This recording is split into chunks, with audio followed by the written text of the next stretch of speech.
5 ایسے کام جو رزق کو بالکل بند کر دیتے ہیں، 5 ایسے گناہ جو فراوانی رزق کو ختم کر دیتے ہیں۔ بسم اللہ الرحمن الرحیم۔ السلام علیکم ورحمۃ اللہ وبرکاتہ۔ محترم ناظرین، ایک یہودی نے اپنے بیٹے کو کہا جاؤ سودا لے کر آؤ۔ لڑکا راستے سے گزر رہا تھا کہ اس کی نظر حضور صلی اللہ علیہ وسلم پر پڑی اور حضور صلی اللہ علیہ وسلم کی نظر بھی اس لڑکے پر پڑی۔ وہ وہیں بیٹھ گیا اور وہیں بیٹھا رہ گیا اور دیر ہو گئی۔ وہ یہودی کبھی اندر جاتا کبھی باہر آتا کہ لڑکا کہاں رہ گیا، آیا نہیں ابھی تک۔ سورج غروب ہو گیا، مغرب کی نماز ہو گئی، شام کو گھر گیا۔ باپ نے پوچھا ارے نادان اتنی تاخیر کی؟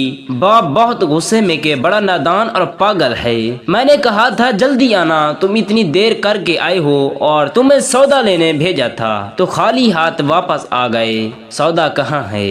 سودا کہاں ہے؟ بیٹا بولا سودا تو میں خرید چکا ہوں۔ باپ نے کہا کیا پاگل آدمی ہو تم، میں نے تجھے سودا لینے بھیجا تھا، سودا تمہارے پاس ہے ہی نہیں اور کہتا ہے خرید چکا ہوں۔ بیٹا کہتا ہے یقین کرے سودا خرید آیا ہوں۔ باپ بولا تو کہاں ہے؟ بیٹے نے کہا کاش تیرے پاس وہ آنکھیں ہوتی تو تجھے دکھاتا میرا سودا کہاں ہے۔ میرے بابا میں تمہیں کیا بتاؤں میں کیا سودا خرید لایا ہوں۔ باپ نے بولا چل چھوڑ۔ وہ لڑکا روز نبی رحمت صلی اللہ علیہ وسلم کی خدمت میں بیٹھنے لگا۔ وہ یہودی کا اکلوتا بیٹا تھا، بہت پیارا تھا، اس لیے کچھ نہ کہا۔ کچھ دنوں بعد لڑکا بہت بیمار ہو گیا، کافی دن بیمار رہا، اتنا بیمار ہوا کہ کمزوری اتنی ہو گئی کڑوٹ لینا مشکل ہو چکی تھی۔ یہودی بہت پریشان تھا، پھر بھاگا گیا حضور صلی اللہ علیہ وسلم کی بارگاہ میں اور بولا میں آپ کے پاس آیا ہوں، آپ تو جانتے ہی ہیں میں یہودی ہوں، مجھے آپ سے کوئی اتفاق نہیں، مگر میرا لڑکا آپ پر دل دے گیا ہے، آپ کو رات دن یاد کر رہا ہے، کیا ممکن ہے آپ اپنے اس دشمن کے گھر آ کر اپنے معشوق عاشق کو ایک نظر دیکھنا پسند کرو گے؟ کیا یہ آرزو پوری ہو جائے گی کہ وہ مرنے سے پہلے آپ صلی اللہ علیہ وسلم کا دیدار کر لے؟ وہ کسی اور چیز کی آرزو نہیں کر رہا۔ آپ صلی اللہ علیہ وسلم نے یہ نہیں فرمایا میں جاؤں گا یا نہیں جاؤں گا، آپ صلی اللہ علیہ وسلم نے فرمایا ابو بکر اٹھو، عمر اٹھو، علی چلو، چلیں عثمان او، باقی بھی جو سب ہیں چلیں، آپ کے عاشق کا دیدار ہم بھی کریں، اپنا دیدار اسے دیتی ہیں، آخری لمحہ ہے، آنکھیں بند کرنے سے پہلے اسے ہم کچھ دینا چاہتے ہیں، چلو چلتے ہیں۔ یہودی کے گھر پہنچے تو لڑکے کی آنکھیں بند تھی۔ حضور صلی اللہ علیہ وسلم کا سراپا کرم ہی کرم ہے، لڑکے کے پیشانی پر آپ صلی اللہ علیہ وسلم نے اپنا دست اقدس رکھا، لڑکے کی آنکھیں کھل گئیں جیسے زندگی لوٹ آئی ہو، جسم میں طاقت آ گئی۔ لڑکے نے آنکھیں کھولی، رخ مصطفیٰ صلی اللہ علیہ وسلم پر نظر پڑی، ہلکی سی چہرے پر مسکراہٹ آئی، لب کھل گئے، مسکراہٹ پھیل گئی۔ حضور صلی اللہ علیہ وسلم نے فرمایا بس اب کلمہ پڑھ لو۔ لڑکا اپنے باپ کا منہ تکنے لگا تو وہ یہودی بولا میرا منہ کیا تکتا ہے؟ ابو القاسم محمد ابن عبداللہ صلی اللہ علیہ وسلم جو کہتی ہیں کر لو۔ لڑکا بولا یا رسول اللہ صلی اللہ علیہ وسلم میرے پاس تو کچھ بھی نہیں۔ آپ صلی اللہ علیہ وسلم نے فرمایا بس تم کلمہ پڑھ لو، میں جانوں اور جنت جانے، تم میرے ہو، جاؤ جنت بھی تو میری ہے، جنت میں لے جانا یہ میرا کام ہے۔ لڑکے نے کلمہ پڑھا، جب اس کے منہ سے نکلا محمد رسول اللہ، روح باہر نکل گئی، کلمے کا نور اندر چلا گیا،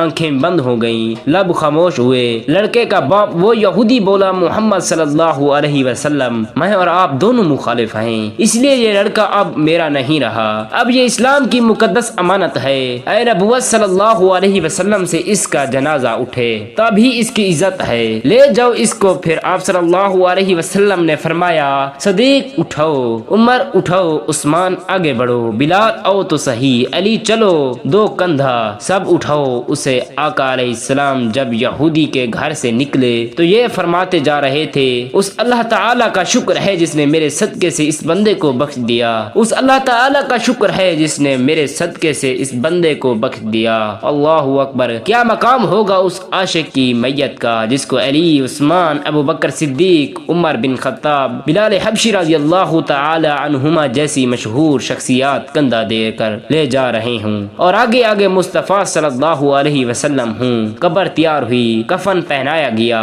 حضور صلی اللہ علیہ وسلم قبر کے اندر تشریف لے گئے، قبر میں کھڑے ہوئے اور کافی دیر کھڑے رہے۔ رہے اور پھر آپ نے اپنے ہاتھوں سے اس عاشق کی میت کو اندر اتارا۔ آپ صلی اللہ علیہ وسلم قبر کے اندر پنجو کے بال چڑھ رہے تھے، مکمل پاؤں مبارک نہیں رکھ رہے تھے۔ کافی دیر کے بعد آپ صلی اللہ علیہ وسلم قبر سے باہر آئے تو چہرہ پر تھوڑی زردی چھائی تھی، تھکن محسوس ہوئی۔ صحابہ کرام پوچھتے ہیں حضور صلی اللہ علیہ وسلم یہ کیا ماجرا ہے؟ پہلے تو یہ بتائیں آپ صلی اللہ علیہ وسلم نے قبر میں پاؤں مبارک مکمل کیوں نہیں رکھا؟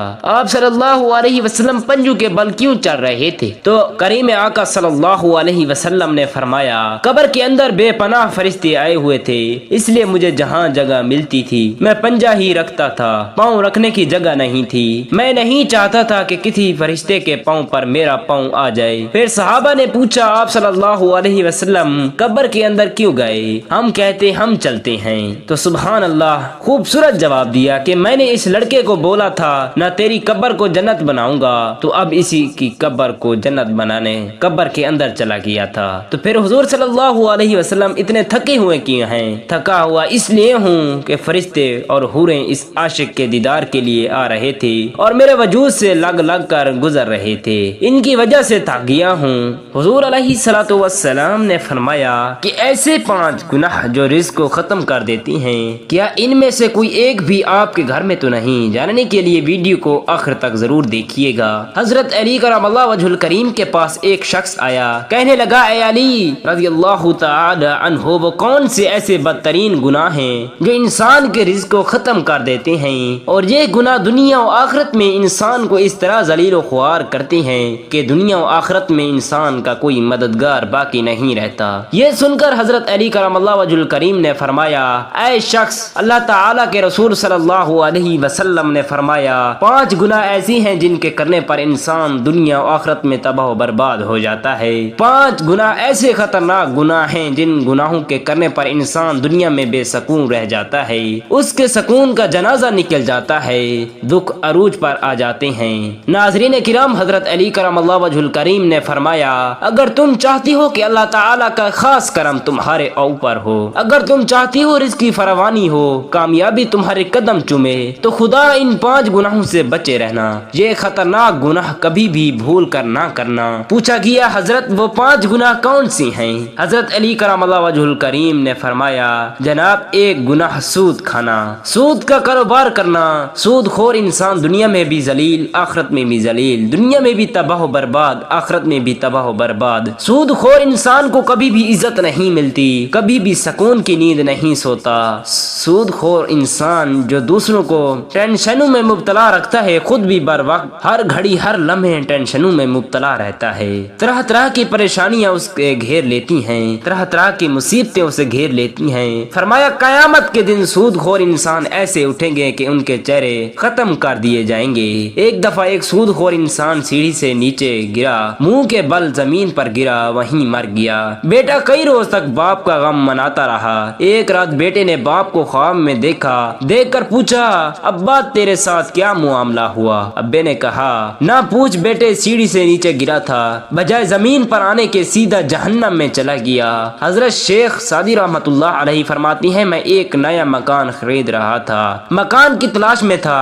اتنے میں ایک سود خور میرے پاس آیا، مجھے کہنے لگا یہ مکان خرید لو، عمدہ مکان ہے، اس میں کوئی عیب نہیں، اچھا مکان ہے، میں آپ کا ہمسایہ ہوں، اسی محلے کا رہنے والا ہوں۔ سود خور انسان مجھے کہنے لگا میں آپ کا ہمسایہ بن جاؤں گا، یہ مکان بڑا ہی عمدہ مکان ہے، اس میں کوئی عیب نہیں۔ حضرت شیخ سعدی رحمت اللہ علیہ فرماتے ہیں اور نادان تو کہتا ہے اس میں کوئی عیب نہیں، مجھے تو سارے کے سارے عیب ہی نظر آتے ہیں۔ اس نے کہا حضرت وہ کیسے؟ آپ رحمت اللہ علیہ نے فرمایا اسی سے بڑا عیب کیا ہوگا کہ ایک سود خور میرا پڑوسی ہے، اور جہاں تجھ جیسا پڑوسی ہو وہ مکان مفت میں بھی ملے پھر بھی مہنگا ہے۔ ناظرین کرام، اگر دنیا و آخرت میں عزت چاہتے ہو، اگر دنیا و آخرت میں اعلیٰ مقام چاہتے ہو، اگر تم چاہتے ہو رزق کی فراوانی ہو تو سود کبھی نہ کھانا، سود کا کاروبار کبھی نہ کرنا۔ آپ رضی اللہ تعالی عنہ نے فرمایا دوسرا گناہ کسی نیک عورت پر تہمت لگانا، کسی نیک متقی پرہیزگار عورت پر تہمت لگانا۔ آپ رضی اللہ تعالی عنہ نے فرمایا کسی عورت پر تہمت نہ لگایا کر، کسی کی بیٹی پر تہمت نہ لگایا کر، اس سے پہلے کہ تیری بیٹی کے اوپر تہمت لگائی جائے۔ میرا اللہ تعالی فرماتا ہے جو شخص کسی عورت پر تہمت لگاتا ہے ہے جو کسی نیک عورت پر تہمت لگاتا ہے، حالانکہ وہ اچھی ہے، نیک ہے، متقی ہے، پرہیزگار ہے، نمازیں پڑھتی ہے، روزے رکھتی ہے۔ جو شخص کسی اچھی عورت پر تہمت لگاتا ہے وہ دنیا و آخرت میں ذلیل و خوار ہو جاتا ہے۔ ناظرین، اگر تم کسی کی بیٹی سے نکاح نہیں کر سکتے تو نہ کرنا، کوئی بات نہیں، لیکن کسی کی بیٹی کے اوپر تہمت کبھی نہ لگانا۔ وہ بوڑھا باپ جو اپنی بوڑھی کمر پر بوریاں لاد لاد کے دن رات محنت مزدوری کرتا رہا، دن رات لگا کے محنت مزدوری کر کے بوڑھی کمر پر بوریاں لاد لاد کے اس نے اپنی بیٹی کو جوان کیا، بیٹی کو پڑھایا لکھایا۔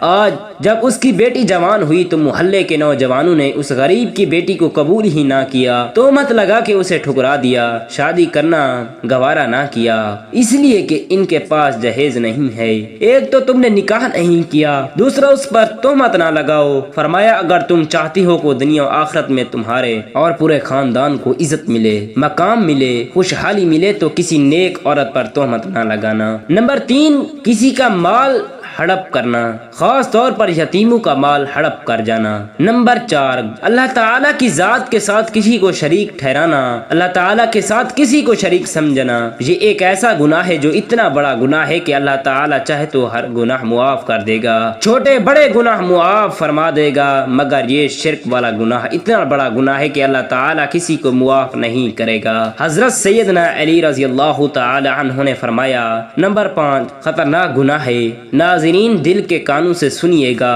5واں گناہ کسی کے اوپر جادو کرنا، جادوگر شخص کے گھر کا کھانا حرام، اس کے گھر کی ہر چیز حرام۔ جو شخص کسی کے اوپر جادو کرتا ہے، جو شخص کسی کے رسوا کرنے کے لیے اس پر جادو کرتا ہے، تکلیف ایک جیسی چیز ہے، یہ گھومتی ہوئی پھر پھراتی ہوئی آخرکار اس بندے تک آ پہنچتی ہے جہاں سے یہ گئی تھی۔ جادوگر انسان یوں سمجھے کہ وہ دائرہ اسلام سے نکل گیا۔ خدارا یہ 5 گناہ کبھی نہ کرنا۔ فرمایا یہ 5 گناہ ایسی ہیں جن کے کرنے پر اللہ تعالیٰ سخت ناراض ہوتا ہے۔ ناظرین اگر تم چاہتی ہو کہ اللہ تعالیٰ کا کرم تمہارے اوپر برقرار رہے، اللہ تعالیٰ کا خاص کرم تمہارے اوپر ہر وقت برقرار رہے، تو یہ 5 گناہ کبھی نہ کرنا۔ ان 5 گناہوں سے پرہیزی کرنا، بچے رہنا، انشاءاللہ تمہیں دنیا میں بھی عزت ملے گی، مقام ملے گا، تمہیں دنیا میں مرتبہ بھی ملے گا، تم دنیا میں بھی کامیاب ہو جاؤ گے، رزق کی فراوانی ہوگی، خوشحالی ہوگی، کامیابی تمہارے قدم قدم چومے گی۔ اللہ تعالیٰ سے دعا ہے کہ اللہ تعالیٰ ان حدیث پر عمل کرنے کی توفیق عطا فرمائے اور ہمیں آخرت کی تیاری کرنے والا بنائے،